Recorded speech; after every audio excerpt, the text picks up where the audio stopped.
maybe 1 kg. Just imagine 1 kg multiply with berapa harganya 1 gram. Just imagine that. So it's very expensive. So that class A, my dear, we spend a lot because per unit basis is expensive, but the volume, we're talking about the volume, dia punya bilangan dia is how do you say it? Bilangan dia tak banyak. It's a small percentage. Okay, we spend a lot, but dia punya volume is low. Okay, spend RM dia punya cost dia higher, dat bilangan dia ialah less. Anyone would like to ask questions? So far, boleh faham, my dear? So far, so good? Okay. Alright, for class C, my dear, I will explain later on, but it's just for the intro. We spend, the cost is less, but the items or number items you are talking about is banyak. And this class B is in between, medium. So, Puan Cik, how do we know whether it's berapa percent, but how much is how much? Okay, tak apa. Nanti kita akan tengok how much is how much. Depends on depend on industry, depend on what type of business we are in. So why we need to classify our inventory, other finished goods, raw material or MRO or components of work in process? Because we wanted to focus on the few critical. We wanted to focus on the one that is very expensive for us to buy. That's why it's only a limited amount that we purchase, because the per unit basis is very expensive. And not focus on the many trivial ones. Many trivial ones meaning kita tak nak fokus sangat other inventory. That inventory is also important for our production, but it's less expensive, and we have, because it's less expensive, normally the items, number of items, we have lots of that items in our store, because it is the cost per unit is cheap. Per unit ini memang rendah, memang murah. So we wanted to focus this one, because why this one, if you lose it, if someone steal it, it costs you more. Especially when it comes to the raw material, is very difficult to get. Our supplier is somewhere from Kazakhstan, tan countries there. And to get them to deliver to us is very expensive, and the material itself is very expensive. So if we lose, if we have someone steal from us, my goodness, it will be very difficult for our production. Okay. And how we go about doing, by looking, okay, how we get this table actually from the calculations. But the rules, when I say the general rules, dia punya rules dia ialah dia punya peraturan umum dia, macam dia punya cara umum dia is the graph will be like this, where it shows that here the vertical line, the x-axis here, the vertical line is representing how much you spend per year on that particular items. This one here, percentage of annual dollars usage, maknanya penggunaan you ataupun you punya pembelian you untuk that particular items is percentage ialah 80%. So you use a lot of your capital to buy on these A items. This one, roughly. In certain books, it will be like 80, 75 to and above. Some books is 85 and above. So I follow the book in Heiser, our main reference is 80%. Okay, so we spend a lot on item A, 80%. For example, Puan bagi contoh tak faham. So let's say the total as our total inventory cost, inventory expenditure, the total inventory cost kita ialah, okay, the whole thing kita, okay, investment kita, total investment kita on inventory ialah RM 100,000. Total dia, it's just 100,000. So for A alone, when kita invest for A, right, is 80% of 100,000 is actually berapa? 80,000. Betul tak? Seorang kira. Betul tak? Betul tak? Tak betul. But how many items, the percentage of inventory items in the store, how many items dalam banyak-banyak tu finished goods tu, finished goods, antara finished goods, raw materials, component, sub-assembly, the MRO, alright. Among all those, okay, how many items is classified as A? Okay, I need to tengok percentage item. It's only about roughly about here. You tengok sini. It's only about 50%. So dia punya ni investment you're talking about. Number of items dalam store kita which is under category A ialah only 15%. For example, puan katalah the total items, the total items ialah, okay, let me erase this one because I need the space. The total items ialah, so we have the total items in our store ialah, kita ada 100 items. When I say 100 items lah, ada yang jenis finished goods, ada yang jenis raw material, ada yang jenis component. Do you understand this? Boleh faham tak? Yes. Are we okay? Because when I mentioned about items, DMAT was like clueless. They were, apa benda pun? No, it is a type of, okay, the number, berapa jenis item ada dalam our storeroom. It can be item or the inventory, the types of inventory in the store. Ada di antara banyak finished goods tu, ada yang kategori A, ada kategori B, ada kategori C.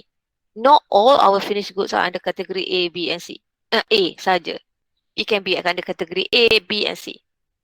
So the number of items under A is only 50%, which is kalau kita based on this 100 items, it's only 15 items. Betul tak, my dear? Betul tak? Betul. So kena faham tu. So it can be under what items wanted. These items, it can be finished goods. It can be raw material. It can be component.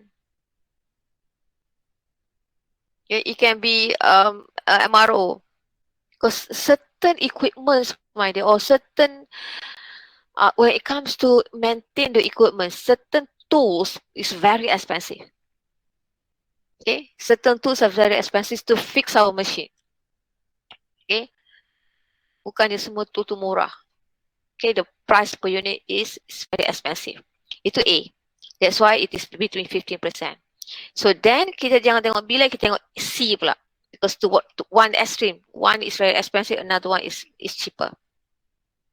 So for category C, you tengok sini, dia punya how much we spend, if you take a look, ialah roughly, okay, untuk C, okay, investment untuk C is roughly about 5% macam tu.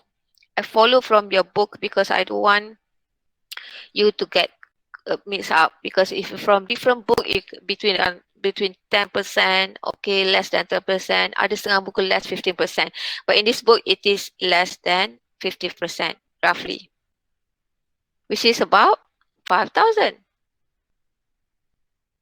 Tak faham, where do you get 5,000 points from here, from total investment here? You times dengan ni, you dapat 5%.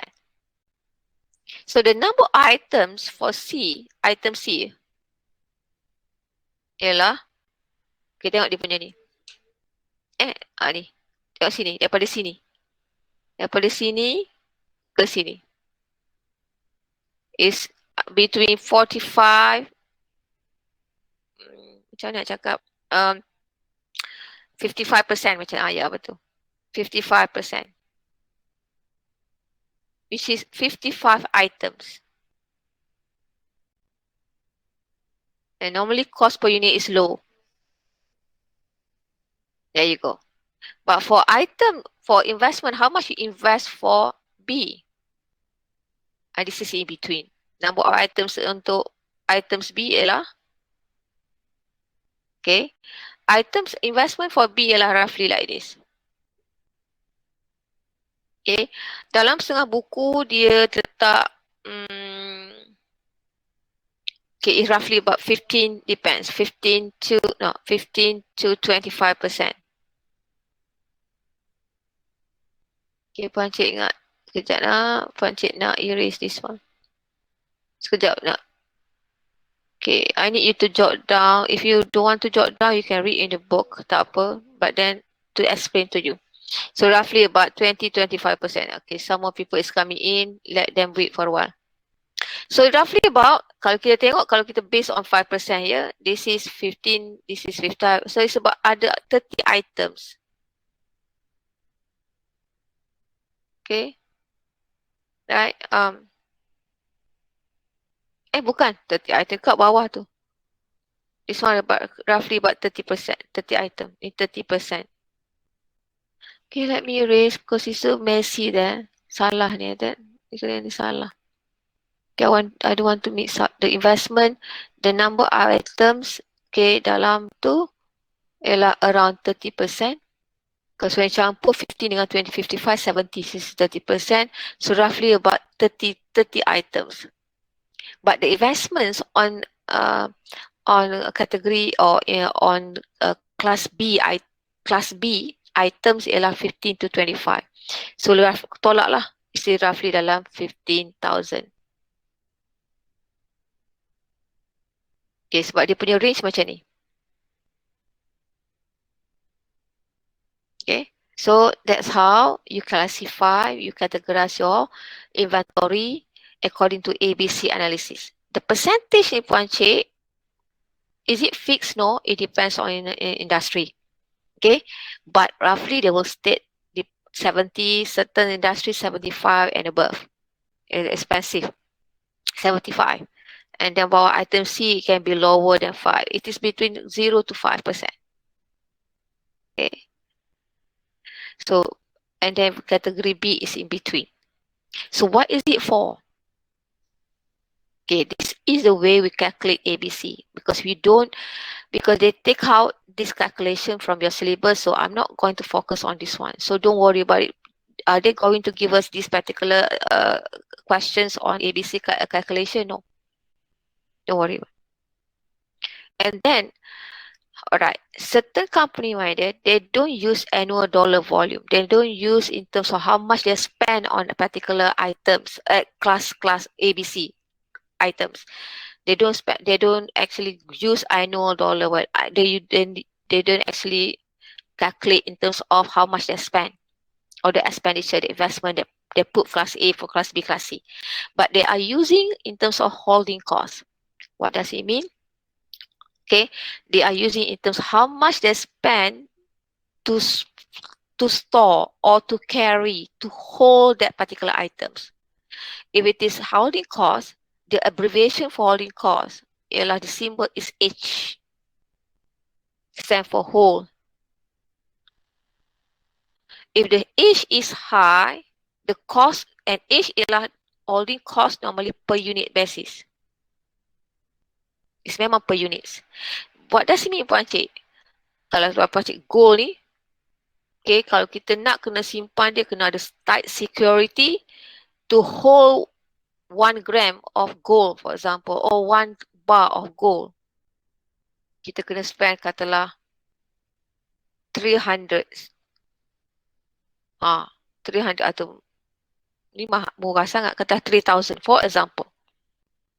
To hold ni, per bar ni. So if it is cost us more to hold the items, then that items is called item A or under class A. If it is less cost, is contohnya katalah nail tu. Ya kan? Bukan nail kuku, paku tu. Okay. Kita tak hold dia based on satu unit kat paku tu, tak. It is dalam bentuk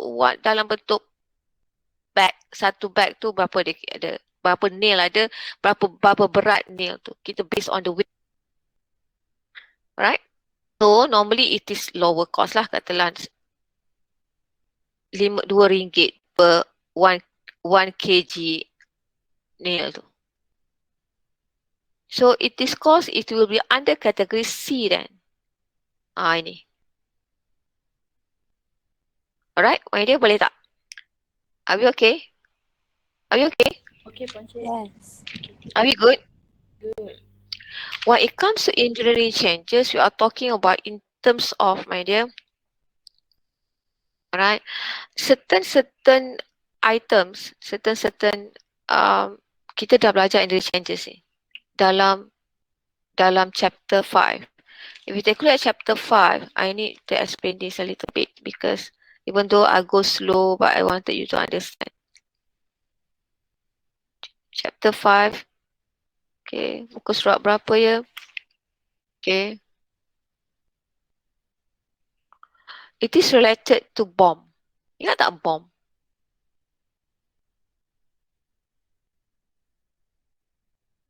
Bill of material, recipe. Ini cakap dengan mak bom nasi ayam macam mana? Bom tu bill of materials. Which is it actually state apa dia? Berapa bilangan item kita nak. Okay. Berapa items dalam satu, berapa ni.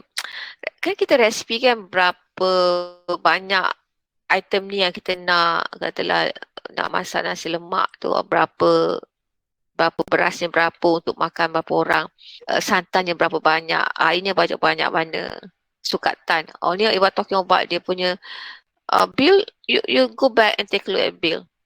So when there are frequent changes of this bentuk bilangan untuk satu produk kita, katalah satu produk nak buat burger, kita perlukan apa? Okay, kalau we have frequent changes on this bomb, okay, that material ni nak ni, material ni, okay, and then it shows that how important that particular product is, because if without a proper bomb, we may not be able to come out with a product. Maknanya kalau kita tak tahu sukatan berapa bahan-bahan yang diperlukan, tak akan jadi produk tu. Do you understand this? Boleh faham tak? Faham. Kalau nak masak, nak buat kek katalah, you tak tahu resipi kek tu berapa banyak kena ada sugar, flour, dia punya chocolate, if it's chocolate cake, butter. If you don't have that accurate bomb, end up you will not be able to produce quality product. So when they have this, when they consider the engineering changes, okay, always change. That shows that particular product is important and the related materials is important. They may end up categorize this under category A. That is a certain company like that. Delivery problems, we're talking about how difficult for us to get that supplies of materials to us. Okay, problem in terms of delay. Okay, delay ada, apa lagi? Alright, we are talking about in terms of the raw. Okay, we are talking about natural disasters happen. If you experience that kind of situations for that particular items, and then it shows that it costs us more to get that A items, and that item is category A lah, A items. Okay, and also in terms of quality problem. So depending upon which industry you are in, and also depend on the particular company, they may end up using different criteria to categorize or to determine the category of their inventory, the items, the inventory, okay, under ABC analysis. Okay, hopefully we will help you out. Then, the policy, normally there are set of rules that they employ. Okay, why they need to have this ABC analysis? Because they wanted to make sure that they focus more on item A. To get item A is so difficult, they have to focus more on the suppliers to develop good networking with the suppliers. Because category A, because this is very expensive and there are not many suppliers around, so you have to emphasize on how to have a good partnership with the suppliers. Okay, because it's so difficult to get A items, because and then there are only limited number of suppliers, then our concern is to develop relationship with these suppliers or to that particular suppliers. Okay, kedua, you wanted to ensure that because of A categories or A items or class A items is very expensive items, we need to have a tighter control. We have to check physical inventory control means we have what is in the store. We have to take a look. We have to count how many we have, and then what is stated in the systems is it exactly the same. Okay, and the third one, because it's very expensive and the supplies are limited, there are not many supplies around to actually supply us with the A items. We need to forecast the need to have the A items. Dalam mahal, if we don't want to buy too many, because if we purchase too many, it will cost us more. But if you don't have, you purchase less, then it will result in shortages. So we don't want to experience shortages. So we need to have a good forecast on that. Are we good? Are you all right? Are you okay? Okay. Okay, I'm going. All right, then that's the first one. So that first one is managing inventory by categorizing or by putting them into a category, class A, B, or C. Then the second way to manage is to make sure that we have accurate record. Okay, accurate records mean what you have in the store is exactly what you have written in the book or in your record or what in your systems. And then there's two ways to ensure that you have accurate record or record accuracy. How you go about checking the items in the store, similar to what you have stated. There are two ways. You can do periodically. Periodically means you do it regularly. Okay, regular checkup. Regular checkup, reminder, it means that you set the schedule for it. Katalah you decided to check every day, but you only check pagi, morning, 8 a.m. Just as you arrive at the store, you have a storekeeper or store manager, you check one by one, you check berapa banyak. Are you going to check all? Depending. Today you're going to check for this class A items. Next day you may check class B items. Next day check class C items. But you check according. You have a regular checkup. You check at 8 and then you check again at 5 p.m. Okay, that's regularly. So, but the problem with this, in between here, you may not know what's going on. Because every day people come to the store asking for all the items, all the inventory. But you only check at 8 a.m., 5 a.m. But you don't check in between. Maybe situation will happen, problem will happen where in between this time, there's certain things there are problems or there are some shortages happen that way. This is a regular.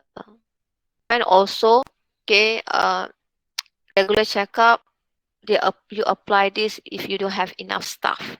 That's why you end up doing that particular pukul 8 saja. Itu every day. Kalau setengah company, dia tak check. When I went to this particular company buat bungee rope.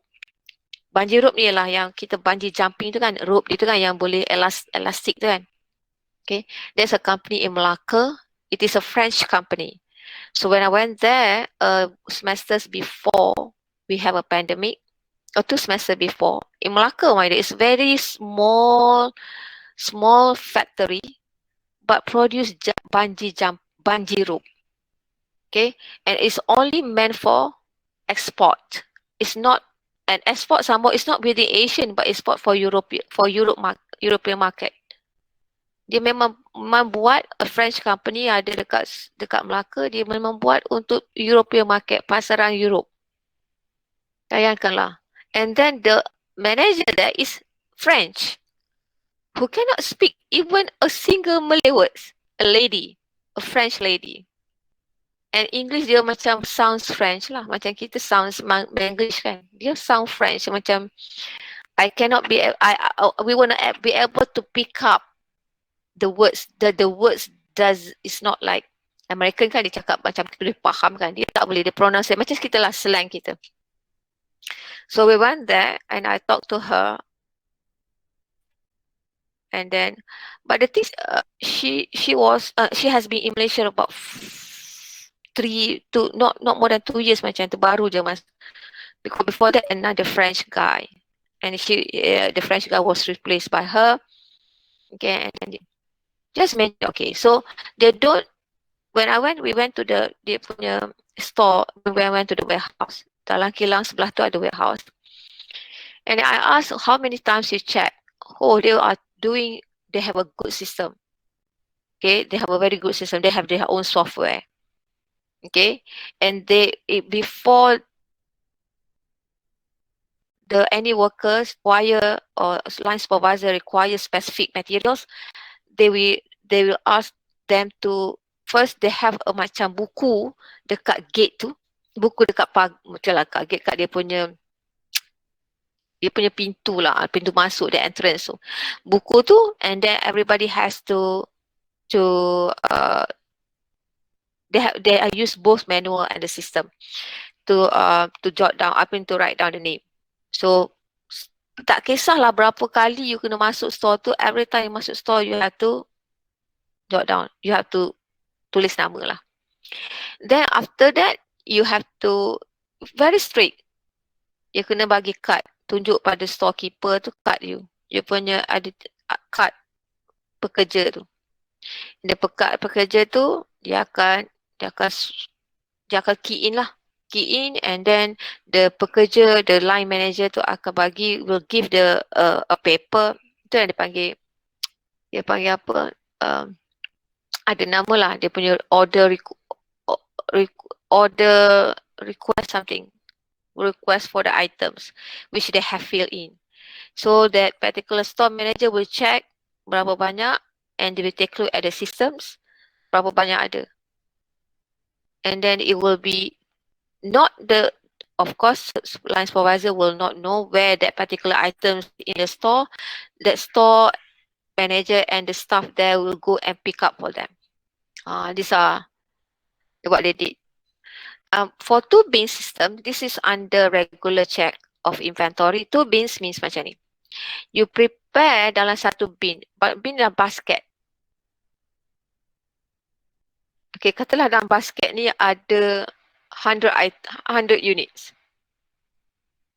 Ni basket satu.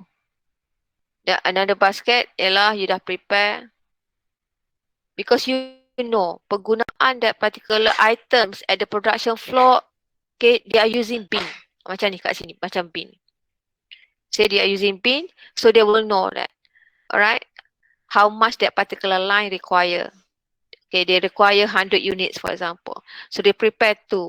So they will send this 100 unit in the basket. They will know 100 per basket to per bin to is 100. So they will send to the production floor.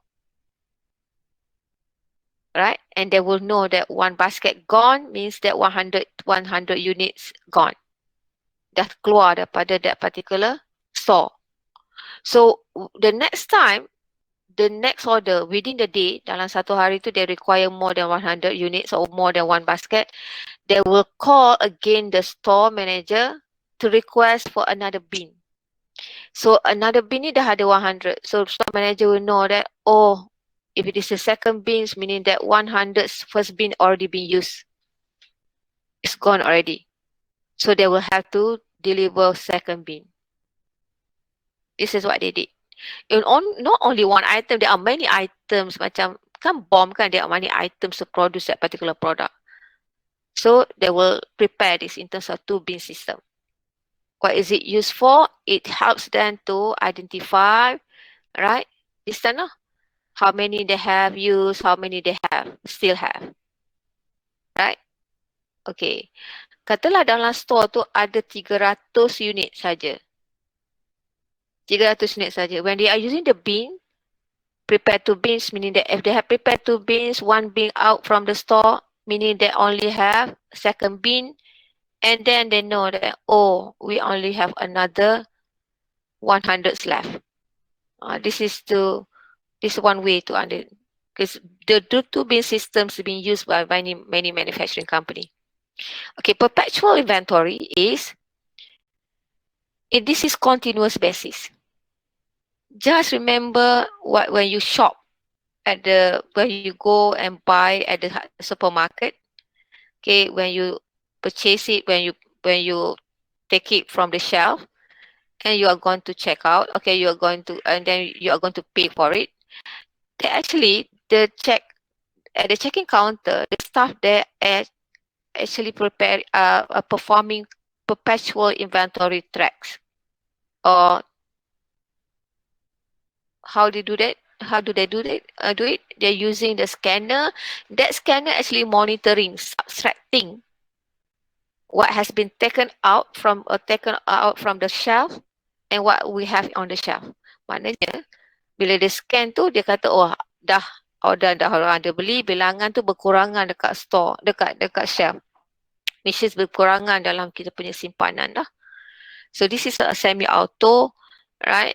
It can be used by, kalau semi-auto, kalau manually, macam tadilah, kalau kita gunakan buku saja, we have dalam buku tu, dia bilangan adalah 100. So, ada orang datang ambil 100, tolak 100. Dan kita ada 900. Ada orang datang ambil 200, then we have 700. This is dia panggil perpetual inventory on continuous basis. So, throughout the day tu, we will be able to see how many left at the end of the day. Compare dengan this one, periodic system, you check sekali, you check ni. Tapi you tak tahu in between berapa. You understand the bezanya? Okay, kalau periodic regular check, you just check, oh, ada 100, ada 1000. 5 ni, you ada tinggal 500. But in between ni, you tak tahu berapa pada masa berapa hari ni. Berapa orang yang ambil pada waktu pukul 9. Berapa orang ambil pada pukul 10. But untuk perpetual, continuously, you are subtracting. When you receive the order, the request from the production floor, you just subtract. And then the next time, in the day, another line asking for the different material, or for the material, you are going to subtract. These are on continuous basis. Nampak tak beza dia? Do you understand this? Oh, awak. Yes. Okay, what is the purpose, my dear, for incoming, outgoing record keeping? Must be accurate. So wanted to make sure, especially when it comes to pharmacies, kan, dalam kita kat hospital tu kan, they need to have accurate, okay, how much they have left, because they don't want to experience shortages, because different people comes in with different illness, macam-macam penyakit. If they are running out of stocks of certain obat, katalah obat tu very expensive obat, very important obat for certain critical disease ni, penyakit ni, tiba-tiba stock out. Kadang nak cakap pada patient datang esok, datang minggu depan ya, atau bulan depan ya, pada bulan depan dia dah mati dah kot. Macam tu lah. Okay. Alright. Stock room should be secure, especially when it comes to class A item, because it's very expensive. We need to have a security. We have to have install CCTV. We have to have, maybe perhaps there are guards going around.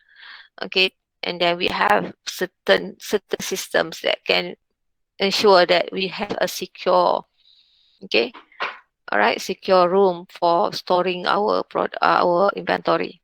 And we wanted to make sure that why we need to have accurate record, my dear, because it helps us to make a decision when to order, okay, when we need to have then ship schedule for ordering that and also ship to us. That's why record accuracy is very important. The next one, this is actually auditing. It's about audit. Okay, you audit, all right? You audit the record, all right?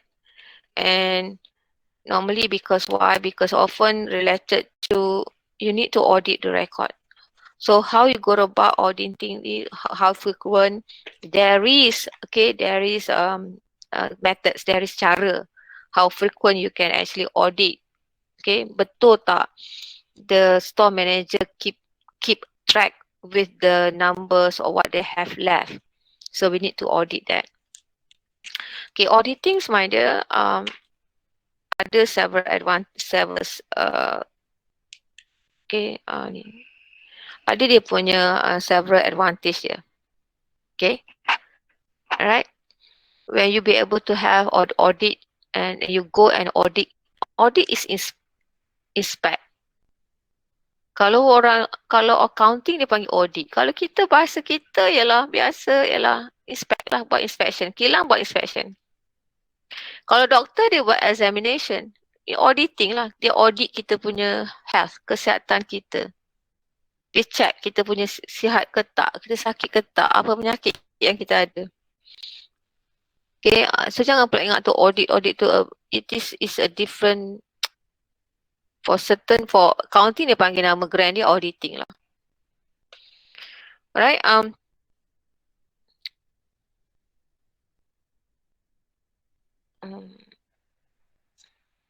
alright, for certain company, they have auditing, they have audit period dia. Maknanya dia buat audit dia kadang-kadang every 6 months, kadang at the end of the year. It depends on how you set. Okay, so there are advantage of ni. Okay, why you need to have audit so that we will not experiencing any shutdown and the interruption. Okay, what does he mean here? Okay, all right. If you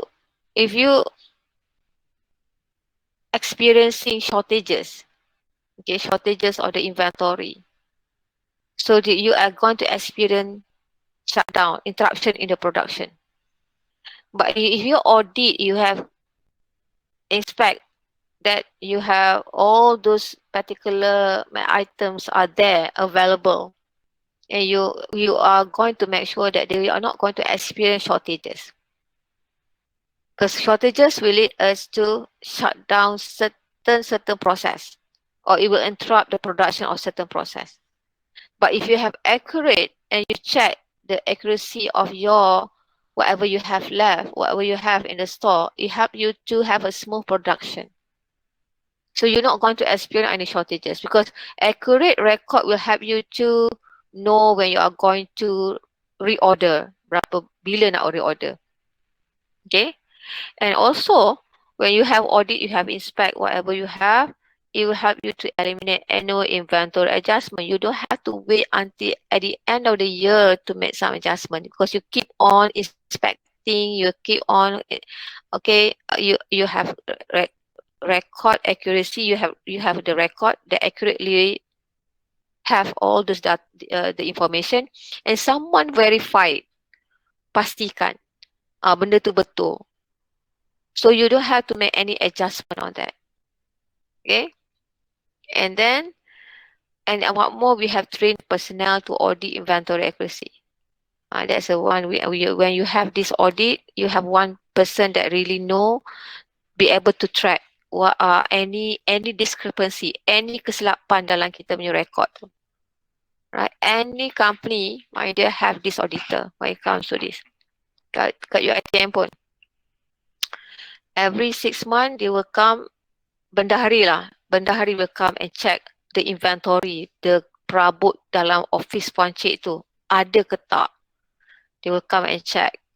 They will announce when they are going to come in and check. So we need, and then they have the list of the perabot in my office, and that whether I have that perabot, okay, that perabot, the same perabot stated in the list. Macam itulah dia buat. And they have stickers to show that they have audit that particular perabot on that particular day, or what in what year. Okay, so it allows causes of error to be identified and corrected. If let's say that perabot tu, contohnya perabot tu dah rosak ataupun ada damages and whatnot, I have to, they will know. They will be able to identify. And then this is to act for accurate inventory record. So this is cycle counting. So remember this. It is on page, my dear, 525. The next one, these are the way we actually, okay, all right, cycle counting, we can calculate this, whether we need to have every month, every quarter, or every 6 months. Okay, and then berapa item yang kita nak counted, nak tengok, nak audit. Kita nak audit kadang-kadang bukannya semua item. If we have 5,000 items in the store, we are not going to audit one by one. But we may end up choosing items out of the 500s. Kita ambil 25 saja per day. Okay, but if it is under item A, yang very expensive, maybe we end up check every day to cover up, right?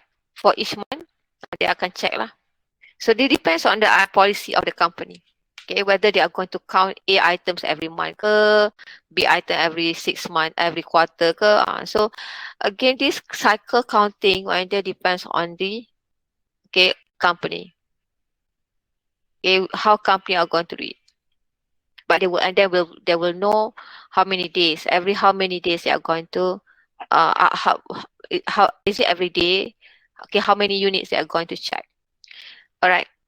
This is service inventory. When it comes to service inventory, all right, this is maybe related to, depends on what kind of service you provide. For example, my dear, katalah kita dekat UiTM, I give you UiTM case.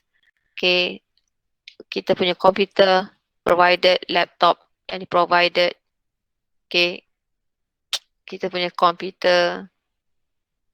Okay, whatever in the, okay, kita ada printer. Okay, kita ada certain alat dalam classroom tu, ada alat dia macam whiteboard. Okay, whiteboard contohnya. Alright. This is critical components that actually related to the operations of that particular company. Kalau macam UiTM, segala peralatan dalam lab, segala apa yang ada dekat classroom, kita punya whiteboard, kita punya LCD, kita punya computer, there's a critical components that to run for the TNL, teaching and learning.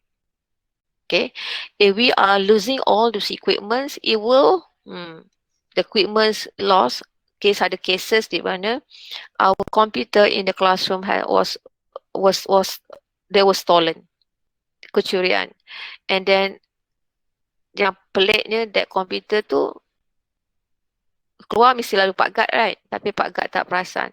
Pak Gad tak tahu because Pak Gad didn't take action to check the bonnet of the car or the, okay. So one way to ensure that we control service cost inventory is to have a good personnel, we train and discipline. So after that, Pak Gad, when there are lorry coming in, where they are coming in and coming going out and coming in and going out from your ITM, they will make sure they will check. So there's a tight control of coming shipments. Apa yang keluar masuk tu kena tengok. Okay, apa yang keluar tu kena tengok.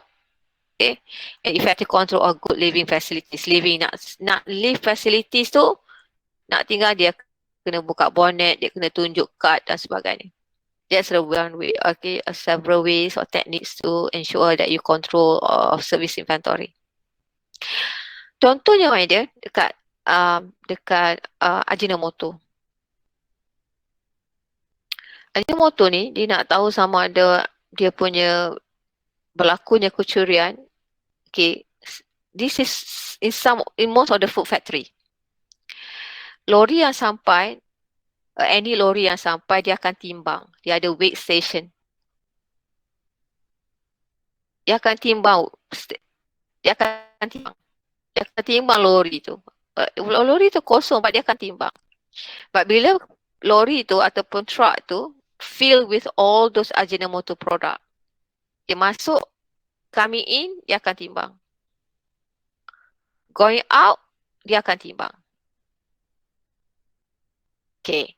Katalah contoh ni, katalah lori tu bila kita coming in, dia empty, kosong, ialah 3 tan katalah. Contoh 3 tan.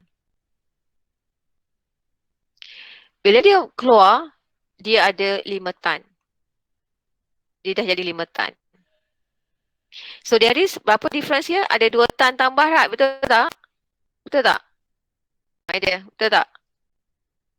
And then 2 tan ni ialah sepatutnya ialah dia punya Ajinomoto punya produk lah, betul? Betul tak? Betul. Okay. So 2 tan ni dia akan double check dengan warehouse. Warehouse, you hantar, you loading di atas lori tu, how many tons you load into the onto the lorry tu. The warehouse kata, oh kita load 2 tons. Barulah dia let go.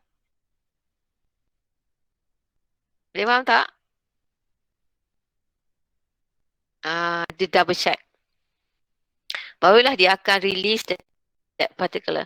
Katakanlah warehouse kata, the guard says, okay, the weight, dia punya weight station tu, ada depan gate tu ada dia punya weight station, ada tempat timbang. And then if dia timbang 2 tons, and then they ask the lorry ni akan bagi satu form, the amount that they have. Okay, and then the guard will call, and then the warehouse will deliver the information. There are 2 tons that inside the lorry tu. If the warehouse say it's only 1 ton, 1 tan saja, something is fishy here. Kenapa ada 2 tan lorry ni? Apa benda yang ada dalam tu? That's how they actually prevent from thievery, from kecurian. Kita takut antara warehouse staff tu deal dengan that driver. That's how one of the monitoring system. Macam itulah. Even in any other food industries, they have that weighing system, weighing station, yang timbang berat. Alright. Inventory model, my dear, this is the model or the strategy, the technique, the methods, to find out, to what? Okay, kita akan tengok model ni untuk find apa benda. Kita tengok nanti is related to inventory, but there are 2 types of methods, there are 2 types of model. And this model depending upon whether you are talking about independent demand or dependent demand. Senang aja. Independent demand ialah demand permintaan untuk items tu yang finished goods. Okay, finished goods. And this dependent demand ialah raw material. The item adalah raw material ataupun components ataupun spare part. So what does it mean for independent demand? The demand for that, okay, contoh dalam stok kita lah furniture company. The demand for finished good, the demand by customer for that particular furniture tu lah katalah table. I'm giving you a simple example. The demand for table is independent. Tak berkait dengan the demand for chair. We are talking about not a set. Okay, sofa tu a set kan. Sofa tu ada setting. But macam dining set tu ialah ada meja dengan the table. We're not talking about this. We're talking about individual table. Perhaps coffee table. Even coffee table sometimes orang tak beli coffee table together. We are not talking about coffee table yang ada set, sofa set together the coffee table. Tak. This is a separate coffee table. Okay. Dia tak bergantung pada chair. The demand for the chair. So coffee table, finished goods, chair, finished goods, they are independent of any other items in the inventory. It doesn't depend on other items in our inventory, in the store. Are you okay? Are we good? Boleh faham tak ni? Boleh Encik. Another example, perhaps car, if you are producer of car, at the same time also we produce motorcycle. The demand for the car doesn't actually relates to or is independent to the demands of the motorcycle. But, okay, if we take a look at the coffee table, katalah a simple coffee table require tabletop, one tabletop and 4 legs. Ada legs dia, ada kaki dia. Right, one tabletop, ni tabletop, 4 legs. So kita require one tabletop plus 4 legs. Right, for car examples, require 5 tires. So when it comes to independent demand, these items, the demand for this item depends on the demand for, example here, the demand for this. Keperluan kita nak ada tabletop for legs bergantung pada berapa banyak kita nak keluarkan table, coffee table tu. Okay, if you wanted to produce 100 coffee table, so we need to have 100 tabletop, then we need to have 400 legs. Betul tak, my dear? Betul. This tabletop and 4 legs ialah dependent demand because they rely on the demand for this table. The same things for the car. The tires are demanded depending upon the number of cars that we are going to produce. If we need to produce 100 cars, so we need to have 500 tires. Are we okay? Are we good? Yes. Yes. Alright. Then dalam inventory, when it comes to inventory, we cannot escape but to know about this particular cost. The cost of holding. When you receive that materials from the supplier, you will store in the warehouse, and when you store the warehouse, then the cost of holding, the cost, the carrying cost happen. Then you are going to incur the holding cost. Lagi lama you simpan dalam store tu, lagi tu you ada tanggung cost of inventory. Okay. Ordering cost pula ialah, my dear, is when you order from the supplier. Okay, especially when you order from the supplier, you punya raw material. When you order from the supplier, alright, there will be cost involved, cost of placing an order and receiving the order, the goods. That's why ordering cost termasuklah dia punya freight charges, processing charges. Alright, you hire the clerk, the kerani to process it, is termasuk dalam ordering cost. Okay, semua masuk dalam tu. Okay. Alright, and which page you can refer to? You can refer to this page. Okay. Okay, 5 to 7. This is 5 to 7 until 5 to 8. Okay. Alright. Then,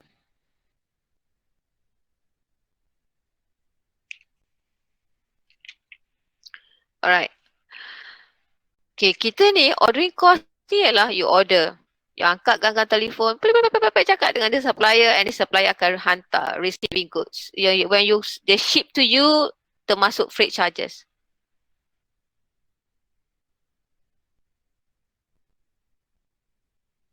But when the supplier is to start the operations or start the process to produce your order, katalah kita kilang kereta, kita katalah tadi, kita furniture tapi kita perlukan tabletop dan leg. So kita tak buat sendiri. Kita minta supplier hantar. So once the supplier start prepare the machines to manufacture our items, our request, our order of that particular components, the supplier incurring setup costs. And that setup cost will be passed to you. akan dikenakan pada you. Sebab dia akan proses untuk you order. Okay, so that is a setup cost. Related to setup time. How long it takes for them to set the setting. Macam kalau kita print, contoh kalau you print print annual report dekat printing company. You call them to order, okay boleh tak saya nak print 500 annual report. Katalah kita still gunakan physical annual report tu. So you call them, place the order, and then you hantar all those details about your report through email them dan sebagainya. That is ordering cost until you receive that particular 500 pieces, and that is ordering cost. But when it comes to printing that report tu, annual report tu, itu under setup cost. And then Puan Cik sebagai printing company, Puan Cik, cost annual report you mungkin tebalnya berbeza, and then mungkin bentuknya berbeza, bukan bentuk lah. Dia punya print font dia berbeza, dia punya cover dia berbeza. So yang you pun request dia punya types of paper tu bukan 7 gram tapi 70 gram tapi 800 grams. So I have to prepare this machine, I have to prepare the process. And that is a cost, setup cost. Itu dia. Are we okay? Are we good? Are we good? Yes, Puan Cik. Alright. And holding cost ni is comprising of, ialah terdiri daripada housing cost, material cost, labor cost. You rent a warehouse, you don't have your own warehouse. Even if you rent, there is a rental charges happen. If you own that warehouse, you are actually applying for the loan. And then ada investment cost. Because kita tak buat dengan cash, build the warehouse, kita apply loan. Kita apply loan and you have to pay the premiums, you have to pay dia punya interest. Alright, and then of course you have to ada cost depreciations. When you have an asset, you have depreciations. And you have to buy insurance because anything happen to the house, because it's 50% of our capital investment. So we need to insure. We need to have insurance for category class for class A items. It's very expensive for us. If anything happen, we can cover up with insurance. And this material handling cost, our warehouse is big, so we require all those forklift, for example. Okay, we need forklift, another list. If you own the forklift, then it will be, we need to have a depreciations. And this privilege and the space obsolescence ni adalah bila berlakunya case item kita dalam tu berkulat ke ataupun rosak ke dan sebagainya. All this under holding cost. Next. They says that, okay, this is dia buat pengiraan a little bit, but the range of each category of the holding cost, it is between this. It can be up to holding cost, it can be up 10% of our total holding cost. And remember, kira-kira ni, normally kira-kira dia akan dapat holding cost dalam bentuk per unit basis. So dia tahulah. This is dalam bentuk per unit basis. Okay, dia akan dapat dalam bentuk per unit. Dia kira nanti. So orang storeroom ni dia akan tahu macam mana. Sebab tu dia kata holding cost depending upon the business, type of business, where you are, where your factories are, or where the location of your warehouse. Because if it is in the area, a city area, it will be very expensive because you have to, the rental charges is very expensive. Alright, and other costs as well. Labor costs to hire people also quite expensive. Okay, and the interest rates, because related to when you are taking up the loan to build the warehouse, it is related interest rate. Okay, it is greater than 15, then it can, for some high and fashion items, it can be up to, just imagine that. Because why fashion items holding cost is very expensive? Because it's related to the trend. Okay, trend ni akan berubah. Style tu akan berubah. Dulu orang pakai baju kurung yang lengan dia besar tu kan. Lengan dia besar kan. Dia punya lengan tu kan yang kita boleh senang sapu, nak lap meja pun boleh. Okay, that's why it is And then ada baju tu yang very expensive, which is like macam from fur ataupun leather punya, dia punya fabrics, leather, fur dan sebagainya. It's very expensive. So that's why the storage cost or the holding cost is very high. Right. And then just now I mentioned the model, my dear, that we are going to use, or the strategy that we are going to use to manage the inventory, or to know, to when it comes to model, we are talking about this one. To determine when and how much to order. Okay. What will be the kaedah to determine the when and how? We only referring to model related to independent demand. This is for finished good. Berapa banyak orang nak benda tu? Macam contohnya kalau Puan Cik nak komponen, katalah tayar, katalah. I'm a producer of car producer, kereta. Okay. Alright.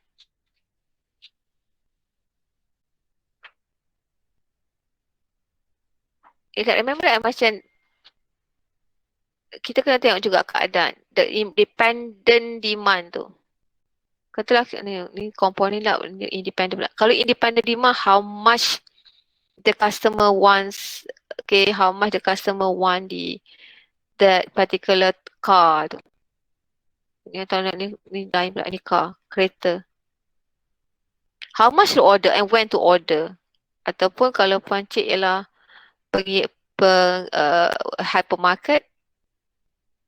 Okay, I have hypermarket, I am asking for kicap, katalah, sauce chili tu. How much I'm going to order and when to order. So we are using this one only. Basic economic order quantity. We are not belajar this one.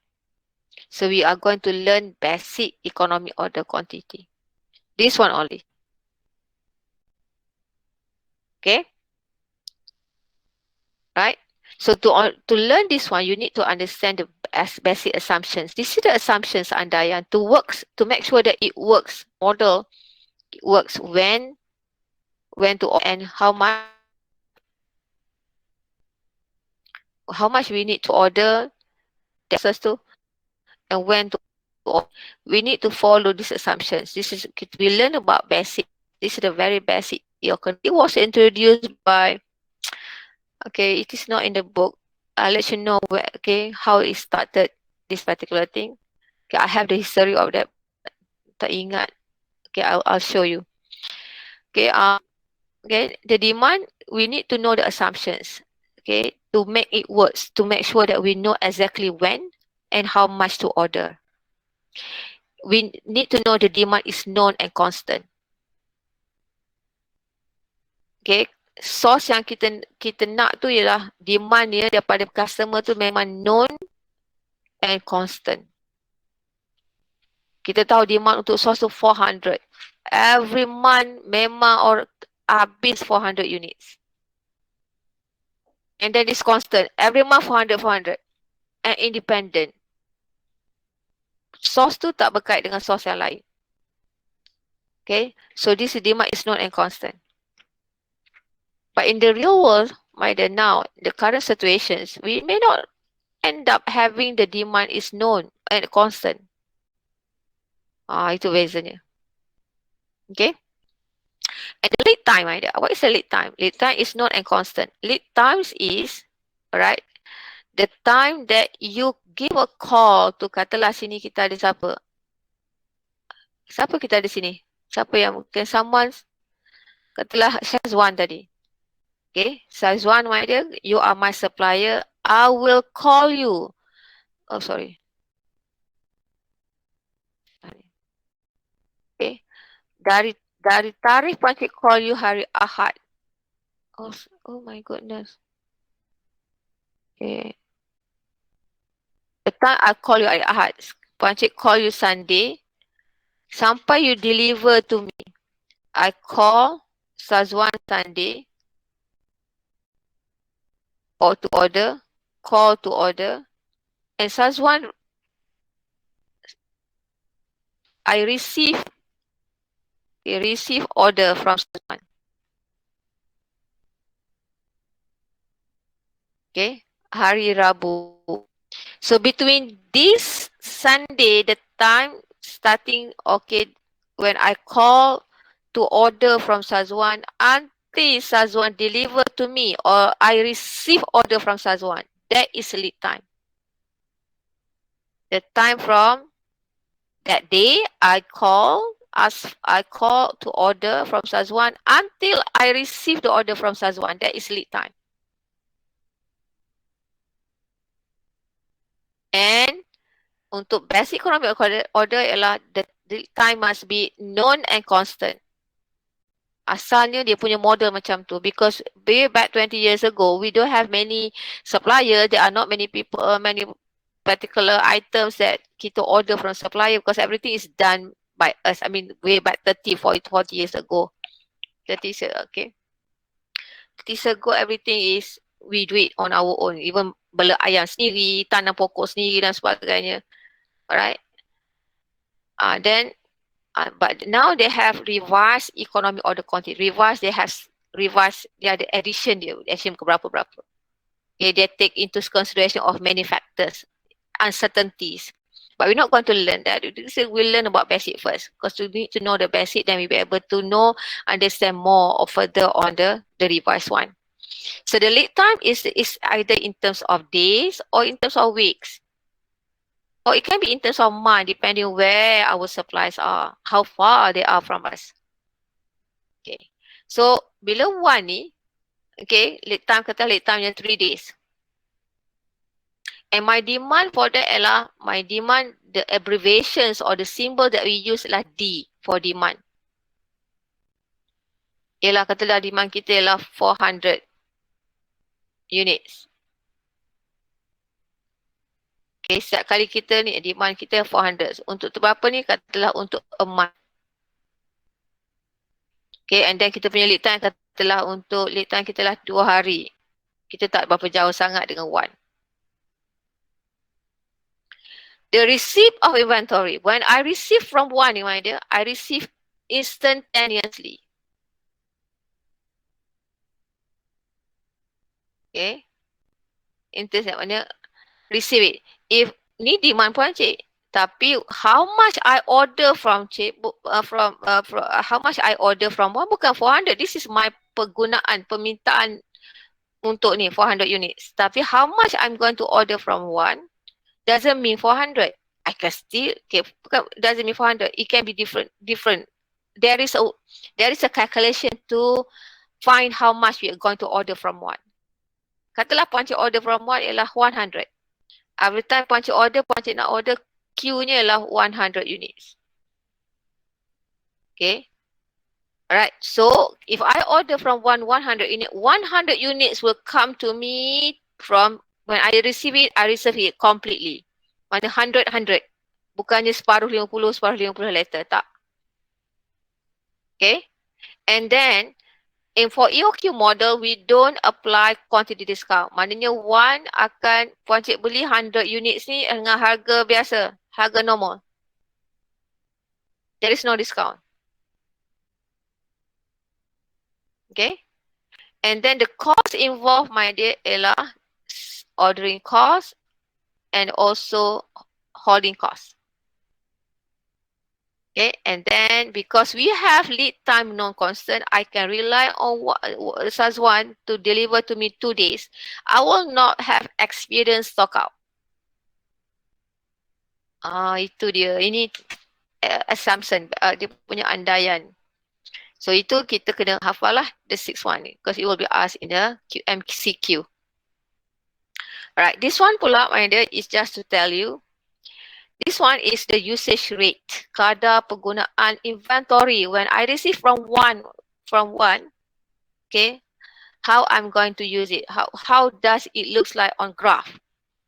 This slope, the merah ni slope, is the usage rate, kadar penggunaan. Okay, this is total order receive, jumlah yang puan cik order receive pada 1. Okay. And then this is average. Okay, let me explain. The vertical line, this is the x-axis line, is inventory level. How much you are left in the inventory. Dalam store kita, banyak mana lagi unit yang kita ada. The level, the number of units. Okay, we're talking about the number of units. Okay. This y-axis ialah the time, masa. Okay, either in days or in months, okay. Alright. And this graph is called sawtooth shape graph.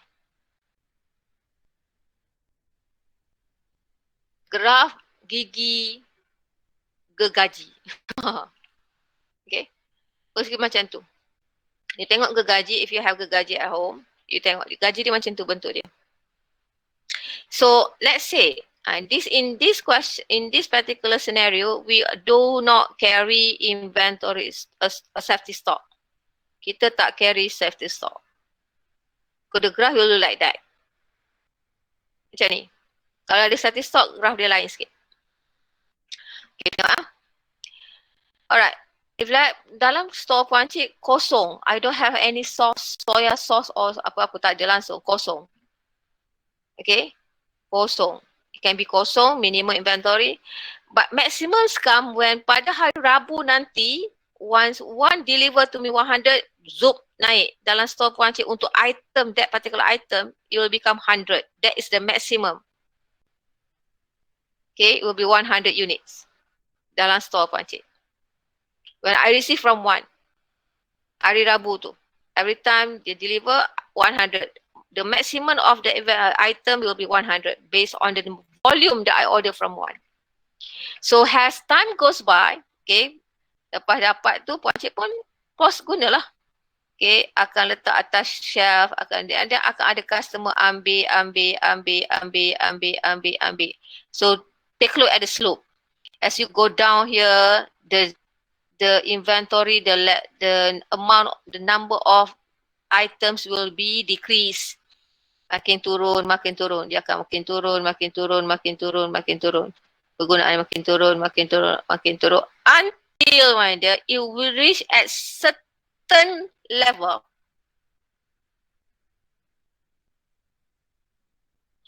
And this level is called reorder point. Point or level atau pada satu jumlah yang kita kena order semula from one. That point ialah menunjukkan pada level berapa. When I say pada level berapa, pada unit berapa that I need to start reorder. Call semula one, asking him to deliver to me.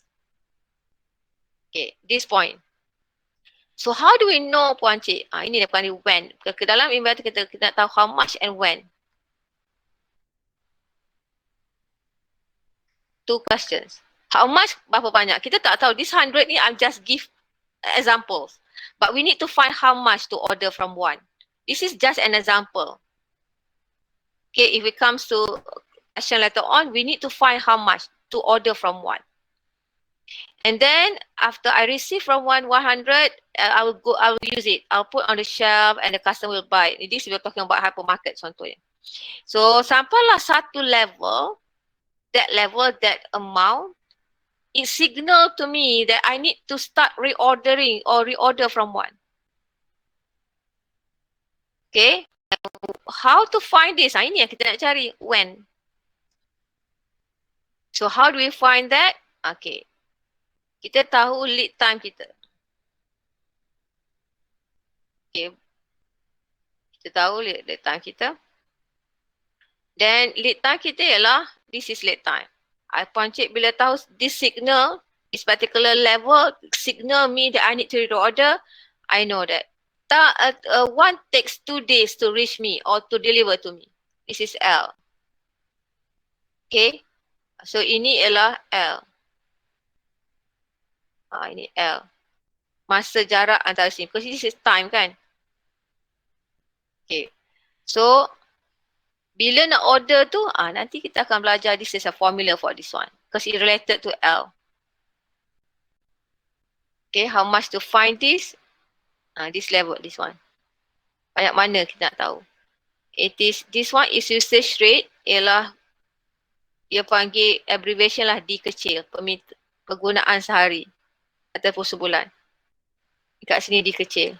Jadi kita akan belajar that one. Just I wanted to you to understand this particular graph. Once I receive, once again, katalah the second time one hantar deliver to me.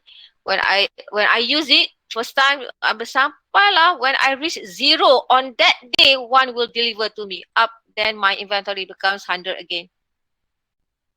So I will use it until for certain time, use it, gunakan sampai tahap this particular order point.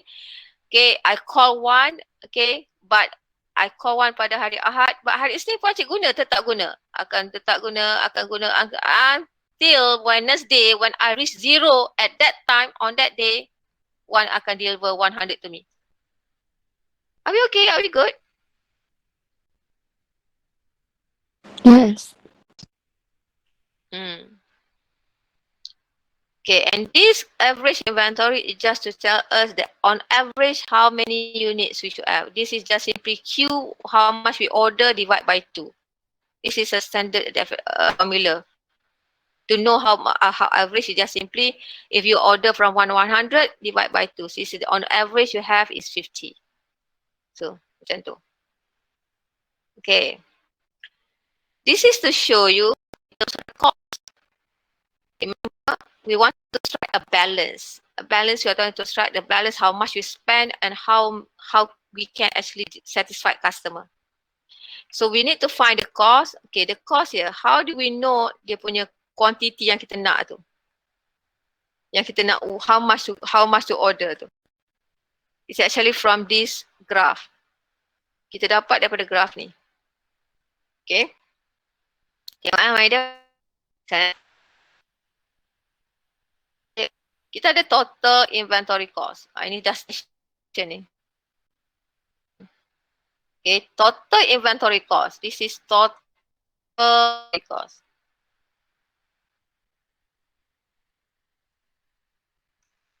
Okay, okay, now I'm going to stop this. Okay, I'm going to discard this because kena discard dulu.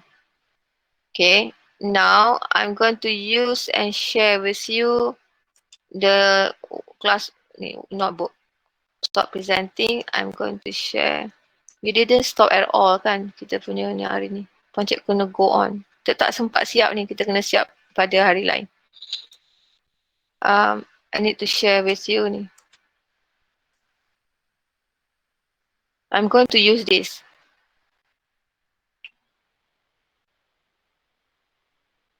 Kenapa Pancik tak sign up? Kena sign up. Then you're able to see. If I type here, you automatically will see on your OneNote. Okay, now I'm going to use collaboration space. Okay, we have not used collaboration space at all. Okay, collaboration space. Alright, I need to add sections. Oh, sorry, not this one. I need to use.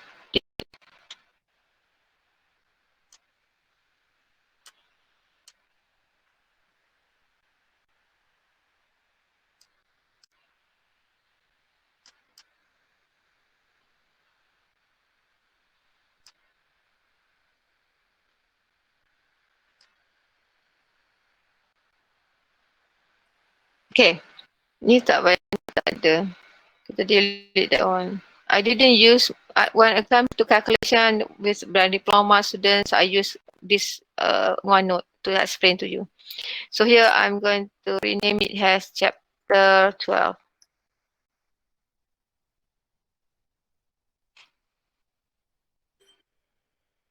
Chapter 12, this page is explaining on the graph.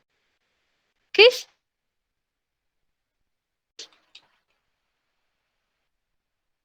One.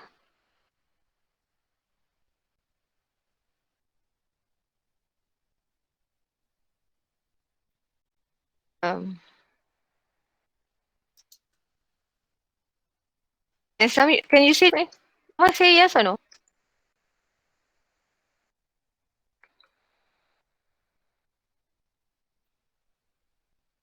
Nampak tak?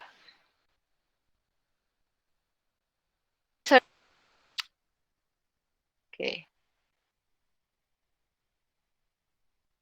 Oops. So the graph is looks like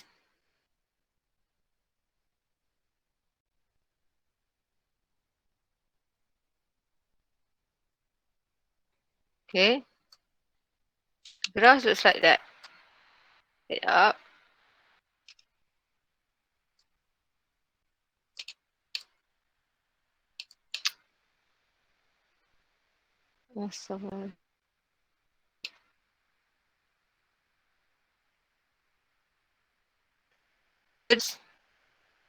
Cost. It is in RM. And then you notice that here, right, nampak kan? Can you see that? Nampak kan? Yes. Okay. And then you notice that, okay, the ordering cost is horizontal line. This is ordering cost. Bukan ordering cost, this is quantity. Order quantity. This is quantity. This is quantity in unit or to the volume. Alright, why is it, ni pancit nak tanya you all, why kita ada dua cost, dua saja cost yang terlibat. Which is holding cost. If you can follow me tadi, we have holding cost and we have dua ialah we have setup cost, because we use setup cost because okay, ataupun ordering cost. Okay, because it's involved in terms of preparing what we order. Okay. So holding cost ialah dia punya formula ni H. Dia punya abbreviation ni H, which is normally per unit basis. But setup cost ni, this one here, kita gunakan S, which is referring to ordering cost also and setup cost. Okay, but we use the abbreviation S, stand for setup cost. It is per order basis. Okay, maksudnya macam ni. Ni contoh, okay, nak simpan satu unit tu lah RM1 per unit. Untuk ordering cost setiap kali, okay, this is, okay, satu unit. This is regardless of volume. Okay, try follow me. Regardless of volume. Banyak mana you keluarkannya, dia akan tetap sama. Okay, RM, katalah RM20 per order. Ini contoh. Every time you order, you akan di processing semuanya, dia akan charge you setiap kali you order. We are not talking about the volume. Volume tu banyak, dia akan charge per unit basis. Tapi dalam kita punya invoice tu, dia akan ordering cost, dia akan letak price per unit, akan letak dan sebagainya. So this is to every time you order, regardless of the volume, it is cost you every time order. Setiap kali pancit order for one, dia akan charge pancit RM20 per order. Ini contoh. I give a small amount, a small value because nak senang kira. Alright. Dalam graph ni, we are talking the graph, it is for per year basis, untuk setahun. So untuk setahun, kita kena cari cost holding ni setahun dan setup cost setahun. Right. Kalau you tengok sini, okay, I hope you can follow ni. Alright. Kalau nak cari dalam setahun, right, nak cari total cost, bila dia nak setahun, dia akan sebut total cost. Total, okay, dia tak panggil total holding cost. Dia, untuk total setahun, kan pancit ni, dia punya pen ni dah lari.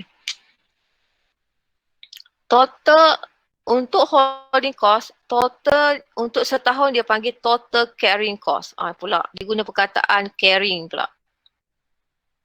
Which is referring to pada holding lah. Okay. And then this is namanya TCC.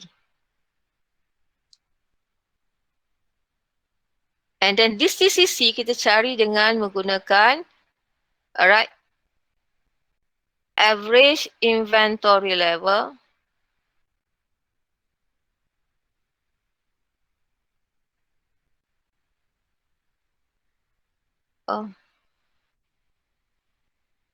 darab dengan age.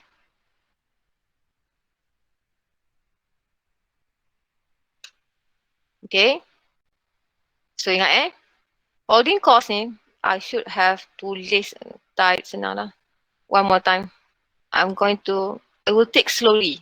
Pancik nak suruh you faham. For those yang ngantuk dengan cara, Pancik I'm going slowly here because I wanted you to just take it easy macam tu lah. Okay, I need to, hang on. Let me make it proper. I have about 7 minutes to go.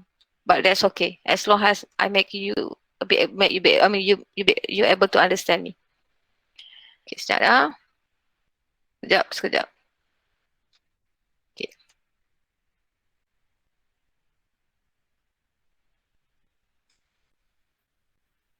Here. There are two costs involved. Aduh, nak cepat dia macam tu. Okay. This one ialah cost yang pertama ialah holding cost. Okay. Cost pen Pancik ni dah rosak. Dah ni dah holding cost. Which is H. Okay. And H ni ialah yang bentuk per unit basis. And then, sebenarnya dalam tu. And then dia akan, contohnya katalah, example my dear is this is RM 1 unit. 1 ringgit per unit. And normally H ni ialah per unit basis. Per year. Maknanya per unit per year basis. Maknanya setahun dia tak berubah. Normally when we set holding cost, we will actually fix it, tetapkan dia dalam setahun ialah RM1 katalah. Dia tak akan berubah. Okay, it is like this then. Per unit per year. So, then the second one ialah dia panggil setup cost or holding cost. Okay. Okay. Which we are referring to setup cost, which is manufacturing, which is like this, which is the formula, the abbreviation or the symbol used as. And this is per order basis. When I say per order basis is based on the order, regardless of volume. Okay, sekejap lah.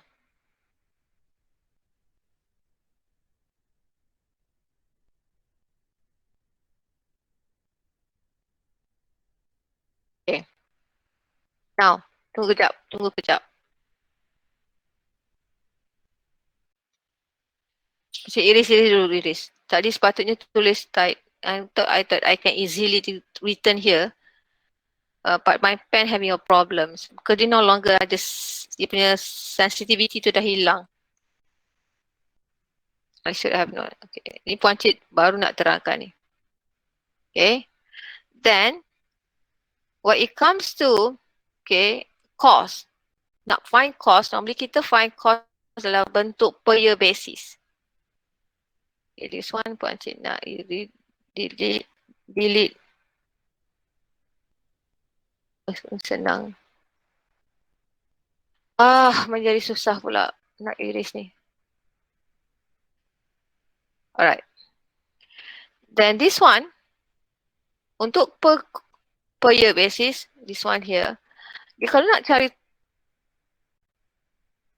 total cost ni untuk setahun. Total, okay, untuk for 1 year, for a year annual cost. Okay, hang on, ada 4 minit lagi. Annual cost, dia panggil lah total carrying cost. So dia change daripada perkataan holding to carrying, benda yang sama. But the term they use total carrying cost, which is TCC. And to find TCC, there is simply average inventory cost. Kita kena ambil average inventory cost, inventory level. Dan kita cari tadi Q over 2 darab dengan H. Yang kita dah jumpa tadi, which darab dengan H. Kalau you tengok sini, alright, this one here lah. Okay, ingat inventory, average inventory level ialah Okay. Equal to the quantity that we order. Order quantity. This is Q yang kita order. Quantity yang kita order bahagi dengan 2 and darab dengan H. When I said quantity, I put the star here. I just wanted to make sure this is inventory level yang kita akan order from this. Istilah ialah kita order. Quantity that we order from.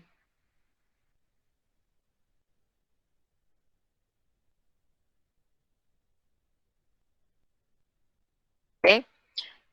This one darab dengan, when I put the star, this means darab, multiply. Kenapa macam nak buat X pula? Kita kena gunakan star tu. Takut sini. How to put here? Tak boleh macam ni. Tak boleh. Macam tu. Kita ni. Kita guna perkataan yang simbol macam tu untuk refer. This is darab dengan H. That's how dia punya formula dia. Okay.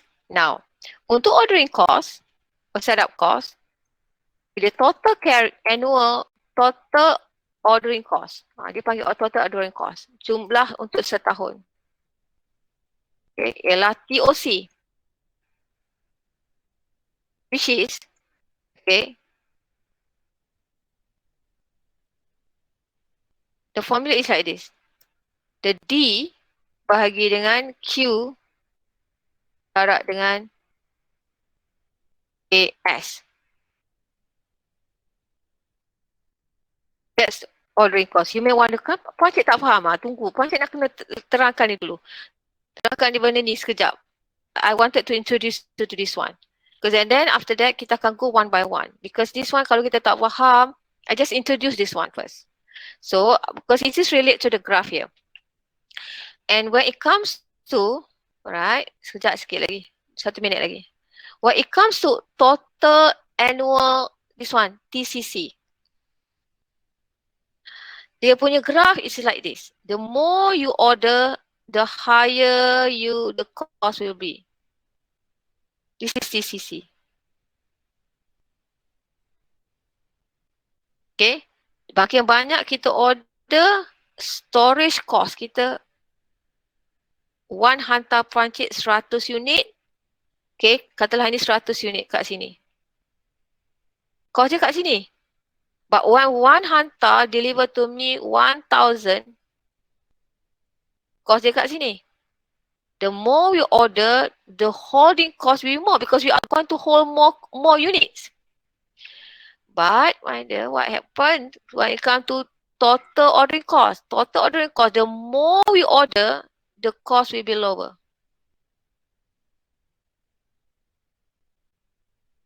Boleh nampak tak? Boleh faham tak? Sorry. Why is such a way? Oh, sorry. Kita kena ambil ni. This one is total ordering cost. The more you order, makin banyak you order. Kata you order 10 kat sini, katalah sini. Okay. Costnya tinggi. Ordering cost. But the more you order, dia makin kurang. The more you order, dia makin kurang. Dia tak akan risk kosong. Okay. Why dia punya ni ialah the slope is going down. Why dia punya ni ialah going up. Macam tu. And then, the total cost, total inventory cost. Total inventory cost, my dear, untuk semua. Total inventory cost, okay, ialah total carrying cost plus dengan total ordering cost. Itu aja. Total cost related to inventory is only two, which is ordering cost dengan holding cost. So the cost it will be like this. The graph will be like this. It's hasil from campur dua ni. It will be like this.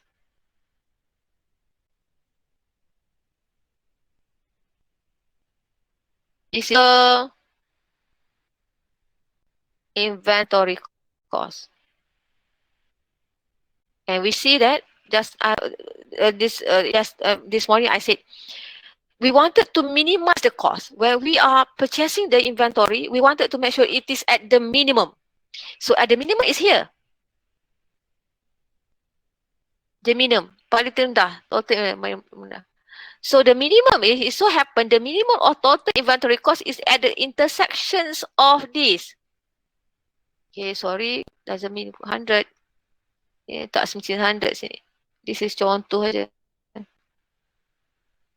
So it is found, we found out that it is at the intersections of total carrying cost dengan total ordering cost. Here and here. The paling minimum. Ia happen to be at the intersection. Titik persilangan. So this is at this paling minimum tu, itulah quantity, because this is quantity yang kita nak order. Quantity yang kita nak order tu. This quantity where we mention. This quantity. And how to find this quantity ialah by formula, because dia at the intersection. So kita guna formula, dia panggil simultaneous equation. Total carrying cost equal to total ordering cost. And you plug in the formula tadi, total carrying cost, we know that Q, kita nak cari Q, how many Q? Kita nak tahu how much. So Q over 2 times dengan H equal to D over Q, the demand of that particular darab dengan S. So we put the Q together to the other side. So kita letak, kita akan dapat TQ square times H. Okay. Times H equal to 2 ni kena atas akan jadi 2ds. 2 titik ds. So, hang on. Apa Encik tak nak buat? Tak nak pakai ni. Okay, so it becomes like this. Okay. Q square H. So the quantity here, take a look. Ialah, you solve it 2ds over H. So the Q yang kita nak cari ialah dia panggil economic order quantity. Ialah simply square root of 2ds over H. That's the formula to find out how much. To find how much we need to order.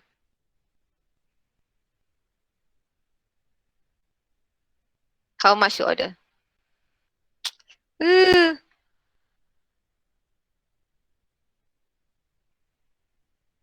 Right? Which is this one. Are we good? Boleh faham tak? Boleh, Encik. That's how kita dapat benda ni. Hopefully some of you dah belajar, dah faham. So itu yang kita nak belajar, yang kita nak carinya. So dalam test kita hanyalah to find this Q and how much to find. Okay, when to, how much we are going to order and how much we are going to, when we are going to order. Itu dia. This a formulanya. Are we alright? Tengok messy kan? Tapi hopefully you will be able to understand. I think that's about it for today.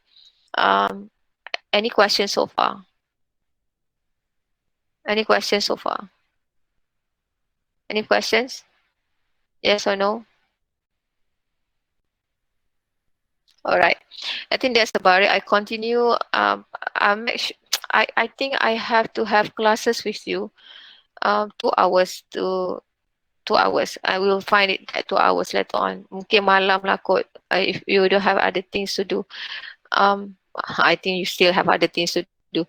But kita akan cari, kita akan masuk Telegram, kita akan bila agaknya kita nak boleh buat kelas tu. Okay, that's all for today. Kita sudahi tasbih kafarah mai dengan soalan. Bismillahirrahmanirrahim. Subhanakallah wa bihamdika asyhadu an la ilaha illa anta wa atubu ilaik. Bismillahirrahmanirrahim. Wal 'asri innal insana lafi khusr illa allazina amanu wa 'amilus solihati wa tawassaw bil haqqi wa tawassaw. So guna attendance yang Puan Cik bagi link tu dalam MS Team. Right? That's it. Thank you so much. I have class after this. See you then. Assalamualaikum. Assalamualaikum.